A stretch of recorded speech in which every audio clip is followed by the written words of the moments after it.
구독과 좋아요 부탁드립니다. 레딧 번역괴담. 뉴스에서 설명할 수 없는 무언가를 보았다. 회사 동료들과 나는 어젯밤에 가장 좋아하는 펍으로 놀러 갔다.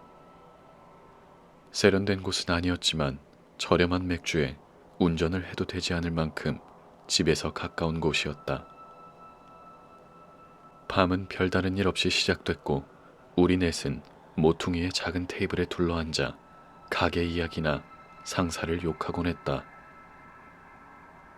모인 게 주중이다 보니 다른 팀은 몇 없었고 다들 수요일에 펍에서 볼 수 있을 만한 모습으로 8에서 9명 정도 더 있었던 것 같다. 어쨌든 내가 앉은 자리에서는 바 뒤에 있는 TV가 꽤 잘 보였다.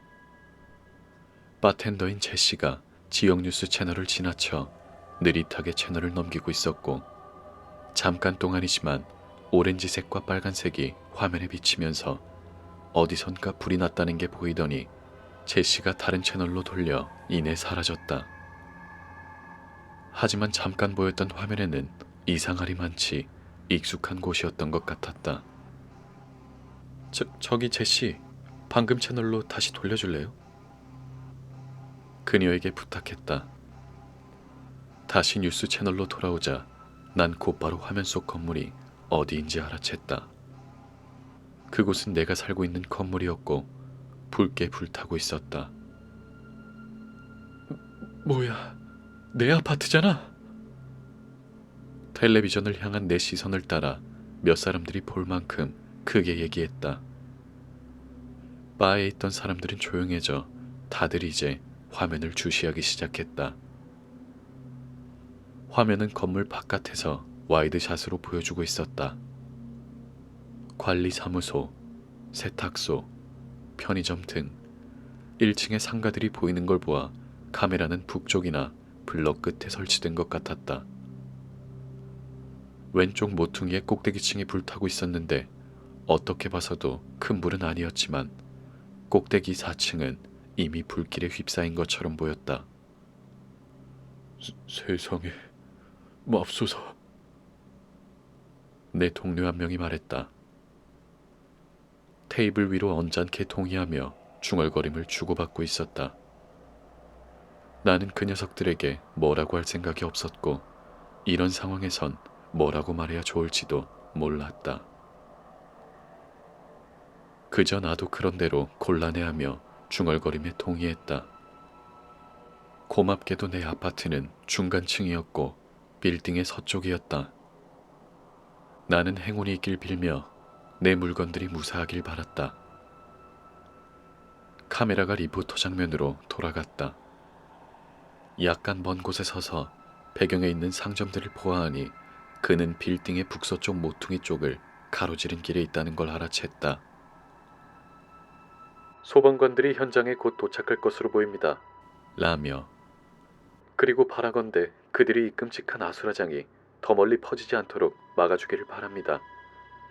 아까 말씀드린 것처럼 심해지기 전에 건물 내 인원을 모두 대피시킬 수 있어 다행입니다. 그렇지 않았다면 어떤 비극적인 사태가 펼쳐졌을지도 모르는 거니까요.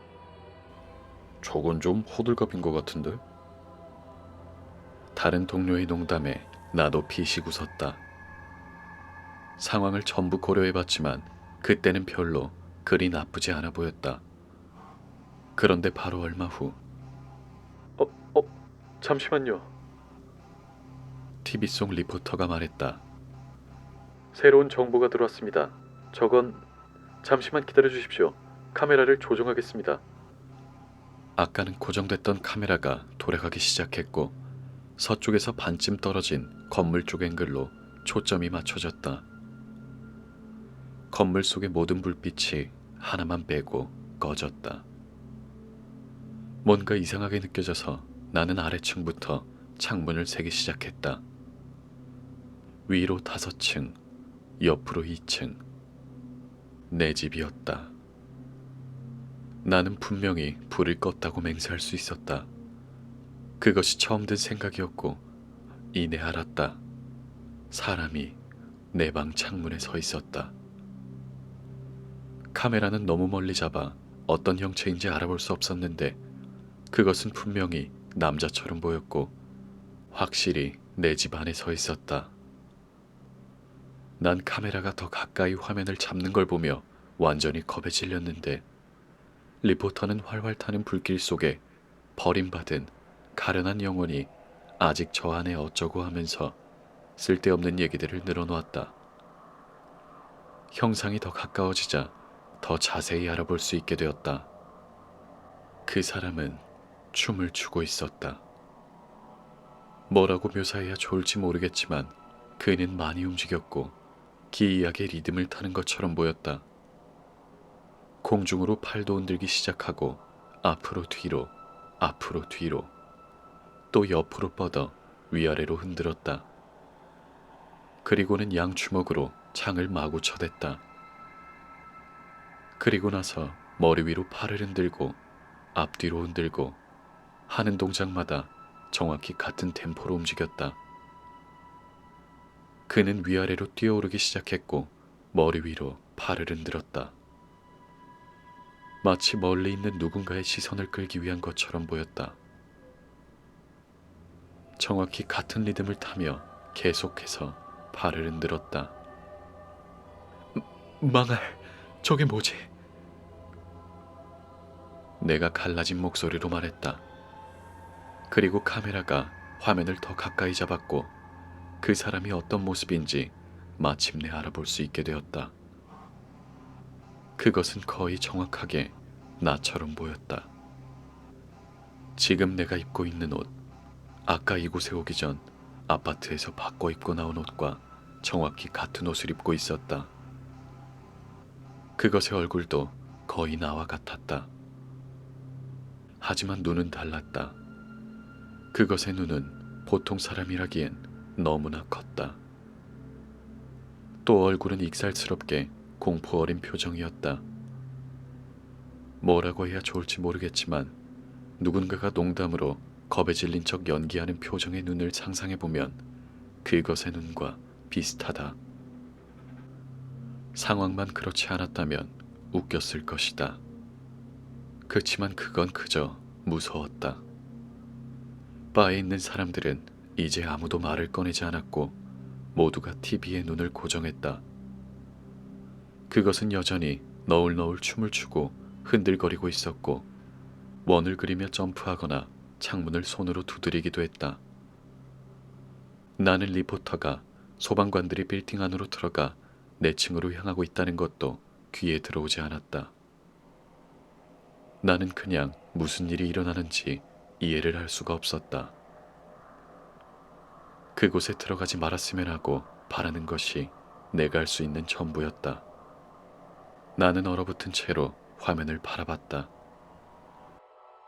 이 각도에서는 창문을 통해 내 현관의 윗부분만 거의 보였는데 그 물체가 마구 흔들어대는 곳에서 그리 멀지 않았다. 그 순간 그건 손으로 그것의 얼굴을 잡고서 좌우로 안 된다고 말하는 것처럼 흔들었다. 그리고는 갑자기 뒤에 보이는 문이 열렸다.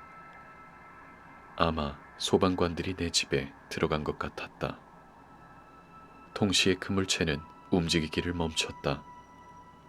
짧은 몇 초 동안 난 그것의 표정이 바뀌는 것을 보았다. 익살스럽게 공포 어린 표정은 사라지고 거대하고 날카로운 이빨을 드러낸 큰 미소로 얼굴이 가득 채워졌고 이내 불이 나갔다.